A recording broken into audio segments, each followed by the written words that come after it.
Okay, so good night. We are Team G1, and this is our final workshop from the Implementación de Internet de las Cosas assignment. So from the tech, it's Ana Lucía Aedo Reyes, Antonio Rafael Cedillo Rodríguez, Antonio Machorro Herrera, Arturo Carballo Arias, Zoe Mercandeti Hernández. From the ITA, Mateus Nobre Santos, Fernando Guzmão Sanchita, Davi Xie, Eric de Araujo Coelho, Rafael Casol Frisch.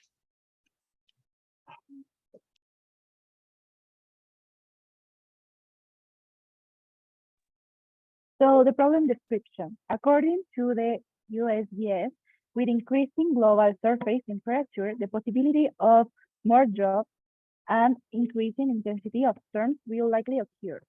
As more water is evaporated into the atmosphere, it becomes fuel for more powerful storms to develop. Having this as a background, in this project, we developed an app that has the capacity of connect to an internet connection provided by the drone. This app aims to establish a momentary internet signal in case a natural disaster occurs and you are left incommunicated.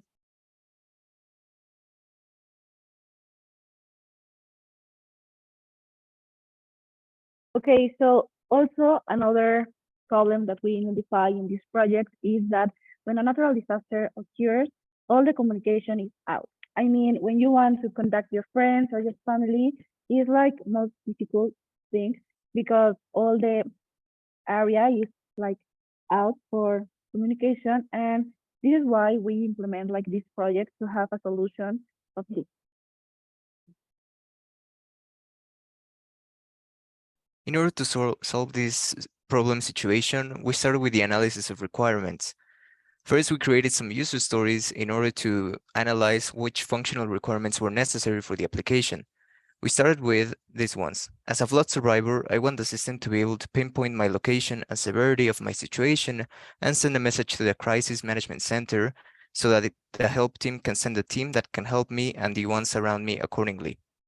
We also made, as an operator, I want to be able to see a dashboard containing all of the messages sent by the survivors, their locations and severity levels, so that I can plan for the rescue operations in an effective way. And finally, as a flood survivor, I want the system to be able to determine which course of action is best for my situation, sending the appropriate resources depending on the type of damages that occurred. After this, we analyzed the dashboard requirements that were necessary for the application, starting with, as a flood survivor, I want a system that is efficient and easy to use, that works at 100% when it is used. Also, as a rescuer, I want a system that shows me in a way I can understand the severity of the survivor and their locations. And finally, as an operator, I want the system to have a clear interface that lets me view the current rescue signals as well as past ones in order to more effectively understand the cost for these disasters. Finally, we analyzed the acceptance criteria that was necessary for the project, starting with the system should be able to communicate from the application to the help team, telling the location and severity of the distress call. The system should also be sent using IoT concepts such as the MQTT protocol, like Mosquitto, Central, and local brokers. Also, the message should contain the severity of the distress call and the location of the caller with coordinates, like latitude and altitude. The system should also be usable in any Android mobile devices. And finally, the dashboard will show in a formal and understandable manner all the data recompiled in a database from the Android app.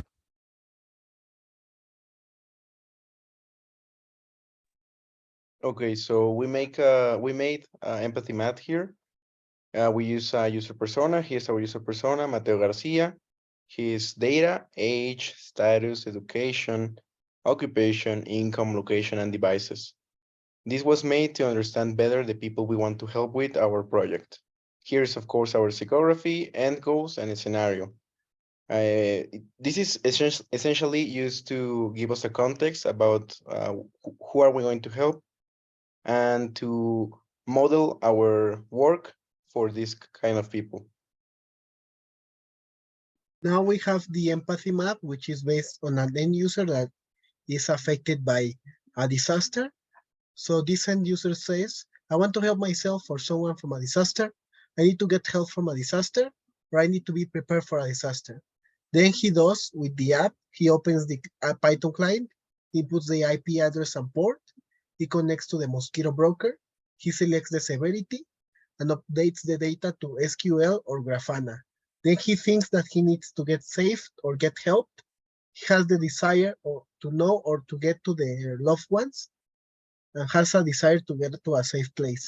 Then he feels uncertainty, a desire to help, hopefulness, impatience, despair, and confusion. Then we have part 2, the technical architecture. Okay, so on the part 2, we need to develop a local broker and a central broker, and then we need to simulate the two brokers sending messages to each other. So it's like we have here the phones, which symbolizes the people, and then they send messages by a network to a local broker, that is our drone, and then this drone will send a message to our central broker, and then all the steps that we use it here to communicate with each other, we use it Mosquitto for that. And I'm going to share my screen just to share with you how we did this. Tony, can I? Oh, thanks. Go ahead. I think you need to allow that other people can share the screen, Tony. Yeah, there you go. Ah, yes. Thank you. Okay.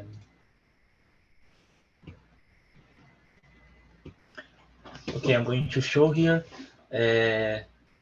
I'm going to show first of all, a bit of our code that we developed along these 4 weeks. Here is our README. You can find some instructions here of how to run the code, and then if you follow these steps, you're going to simulate what I just said. And I'm going to simulate here. First of all, I'm going to run the central Mosquitto.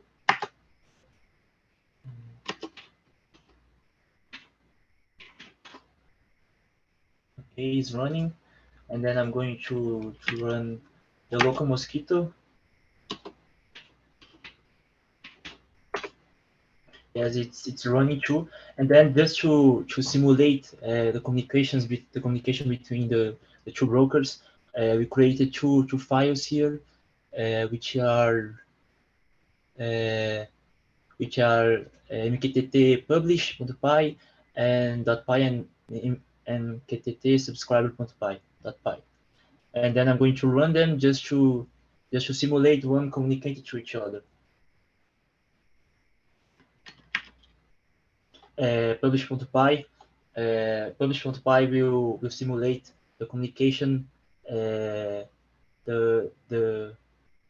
local broker communicating, sending messages to the central broker, and then the other one, the subscriber.py, will simulate the opposite, the central sending message to the local one. Okay.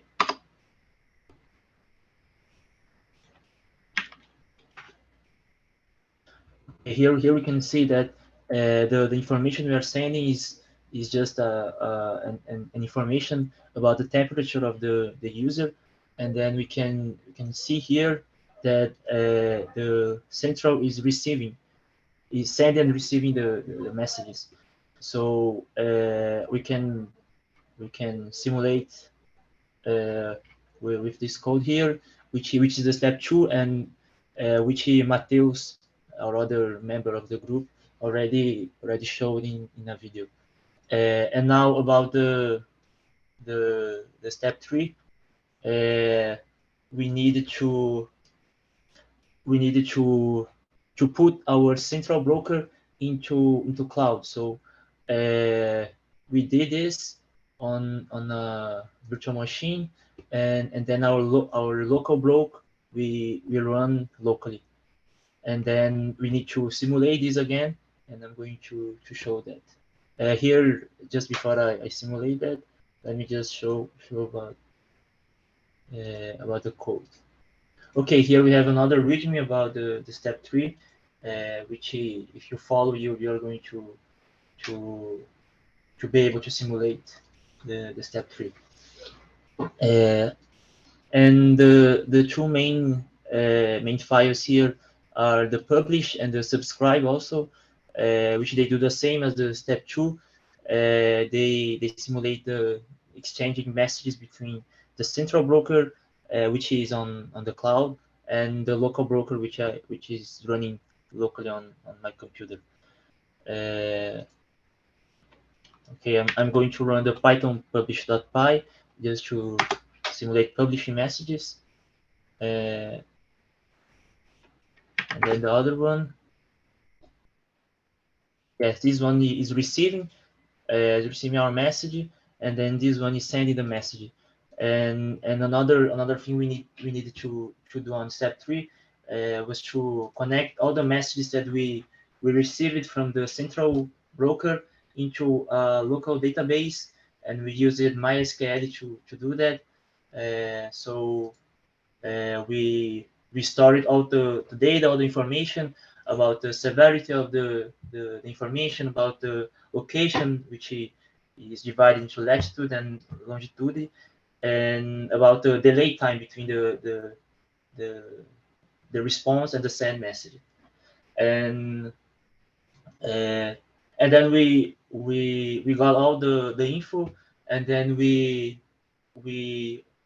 used Grafana to show some databases and stuffs, and Mateus already showed a database, showed a graph of the places in Brazil and about the location specifically of each request of the user. And then here we have just a simple panel title, a panel table showing the severity of the request from the user and the average delay of the time. So we can see that when the severity is 2, we have 0.5 seconds here of the delay to send the info. And when the severity is number 3 is 3, the average delay is a little lower, and then when the severity is 1, we have another number for the delay. So and these numbers they are less than 1 second. So it makes sense that these numbers. And we can create another dashboard here, but I think just to demonstrate, we created this simple panel here. And I think that that's it. Yes, I think if someone wants to say something that I missed, feel free to do so.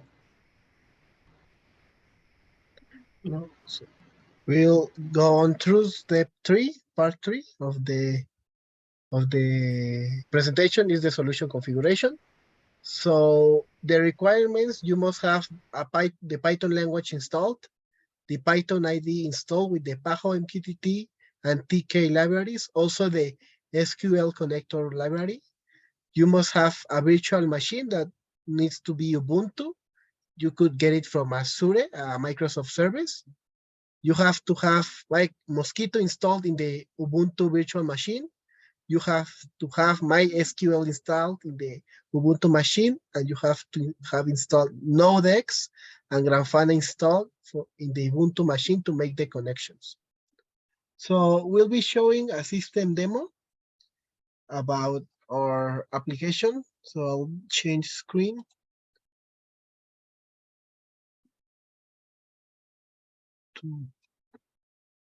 I'll change screen. So here we have our Python client. It's already connected with an IP address and the broker port. So in this case, we're going to send high severity and we're going to update. And there it does the update. So that would be the Python client. And now Davey will show us the rest of the project. Go ahead, Davey. Yeah, okay, let me just share my screen here. Okay. Here we have. I'm going to simulate communication between a local broker and a central broker.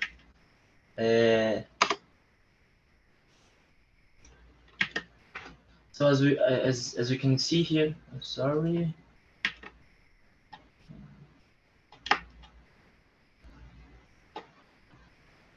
Okay, let me just get the other one, which is fine.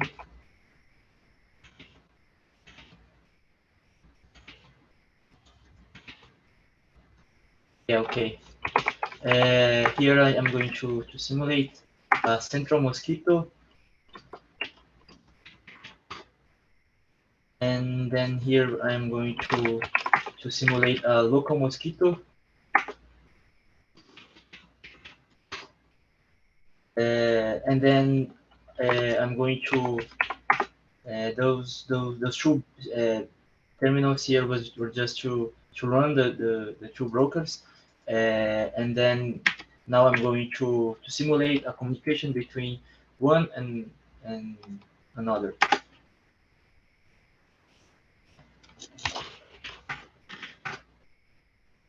Yeah, okay. So here we can see that the central is the local is sending some messages for the central broker about the temperature of the user, and then here we can see that the central is receiving these messages. So I think that's how our project really operates. A user sends a message to the local broker sends a message to the central broker, and then some decisions are made and stuffs. I think that's it. Okay, that would be all from our presentation. Thank you for listening and have a nice day. Thank you very much.